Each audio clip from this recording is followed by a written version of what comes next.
3, 2. I know you'll see. Somehow the world will change for me and feel and be so wonderful. Do, do, do.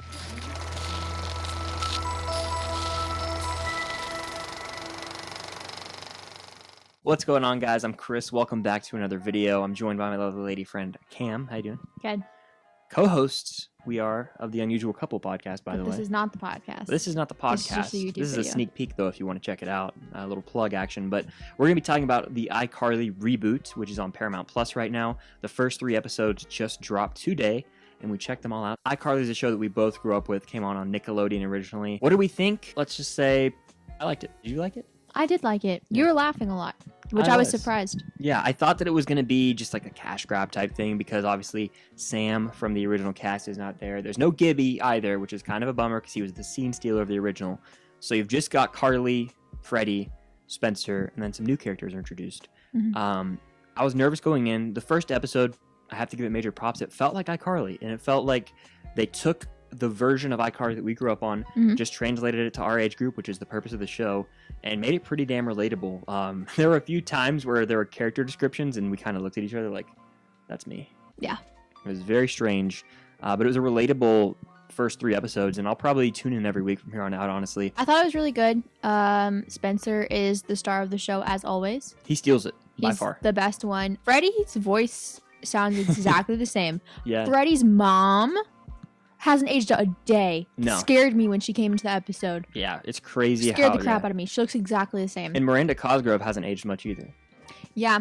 The only issue I have with the show is that I feel like when Miranda Cosgrove was younger, the way she delivered lines worked, but now that she's older, I feel like it's a little bit cringy. Fair. Like Spencer's has changed a little bit since the show. Like it adapted with age, but I don't think hers really has. That's the only thing though. Like sometimes her jokes land, sometimes her jokes just make me kind of go, There are a few moments where it's that dead silence, and to me, Freddie's always been a cringy character. That's kind of the point of the nature of his character. Yeah. But in this version alone, he's kind of like a wimp. Like, I'm sorry, like I don't think that his relationship with his stepdaughter, which is introduced in the first 5 minutes of the first episode, is like he's just like take control as a parent. Like, come on. Well, he's never been that dude. It's just like somewhat. I know that it's supposed to be played for comedy, but he's just like so easily gullible and manipulated. I know they try and play it off as comedy, but that's one aspect of the show that did irritate me a little, was Freddie's character and how he just hasn't really changed. I know a lot of them haven't. That's kind of the point. But, yeah. I do really like, what's her name, Harper? Yeah. I really like Harper, which I'm shocked. I was worried that I wasn't going to like her because I was worried that she was going to be like just obviously a replacement for Sam. Yeah. But she's not. She's her own character, and I like her a lot. I think she's funny. Yeah, for sure. She adds a nice little dynamic to it. Actually, some cool fan service moments, too. Yeah, Nora comes back. Yeah. I know Nora because I've watched the show like pretty recently. Chris didn't remember until we pulled up. Yeah, we pulled up. I was like, oh, yeah, that's who that is. She's the one that locks them in their basement. And then, of course, we're going to see Neville at some point. Neville was in the trailer. I thought Neville was going to be... So there's like one of the plots is that like there's this dude that's like hating on Carly on the internet or whatever. I Hate Carly is the name of the episode, yeah. I thought it was going to be Neville. I was wrong. It wasn't. You have to watch the episode to find out. But they're only about 24 minutes a pop, and the pacing is pretty spot on for all of them. They fly by, and I think by far the scene stealer is Jerry Trainer, who's a producer on the show as well. He's so funny, and he had the most lines that made me laugh. He doesn't miss a beat. I honestly wish he got more chances in like actual comedic movies, because I think that he truly is just funny. And this show understands the generation that we're living in now. Yeah. It caters to us. They're talking about memes and going viral, and like cancel culture is touched on. I like the way they tackled that and how quickly people will be willing to just hop on to the next thing to cancel. And like I think the first episode, Carly goes on a date with a professor where she's like flirting with a professor. Yeah.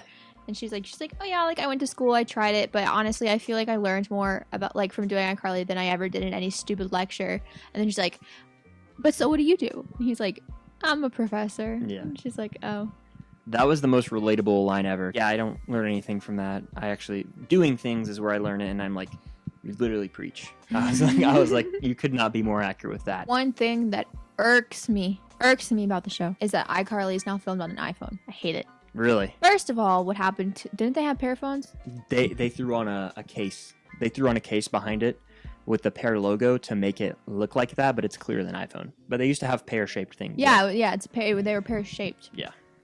So first of all, plot error. Second of all, I hate that it's an iPhone. He literally, it's like this. In 3, 2, I hate it. And it's on a tripod, and he just goes, sits and looks at the computer. And also, there's this really weird moment where they're like filming, and there's just like 4 ring lights behind them. Not on, they're just there behind them, and it looks stupid. The iCarly room, like the iCarly setup, needs to get better ASAP. There are some cringy moments that do miss for comedy, where it's just like that wasn't very funny. But there are a few moments too as well where you're gonna have yourself laughing. You were laughing way more than I expected you to do. Yeah, like Spencer's just so funny. It's hard to make him laugh, and he did. Overall, I recommend the show. If you're a fan of iCarly, give the first 3 episodes a chance, and then obviously make the decision yourself. But I think I'll be tuning in every week. And if you guys want to see us like talk about each episode from here on out, let us know. We will. Or maybe we'll include it on the Unusual Couple podcast. Just let us know in the comments. But overall, I recommend it. It was enjoyable enough. And for a fan of the show growing up, it delivered the fan service and then a new breath of fresh air as well. So I recommend iCarly, the reboot. It makes me want to go back and watch like iCarly. Yeah, for which sure. we'll probably do later today. We probably will. That's going to do it for this video. Thank you all for watching. Definitely hit the like button. Comment your thoughts on the iCarly reboot down below because we want to have a conversation down there with you. Make sure you check out our podcast. It's on my channel. We have 2 episodes out. We got a lot of love on the first one, and the second one's getting love too, and we really, really appreciate it. Subscribe if you haven't. Hit the notification bell so you don't miss out on any future videos. Check out all of Cam's social medias. They're linked down below. Thank you all for watching, and we're out.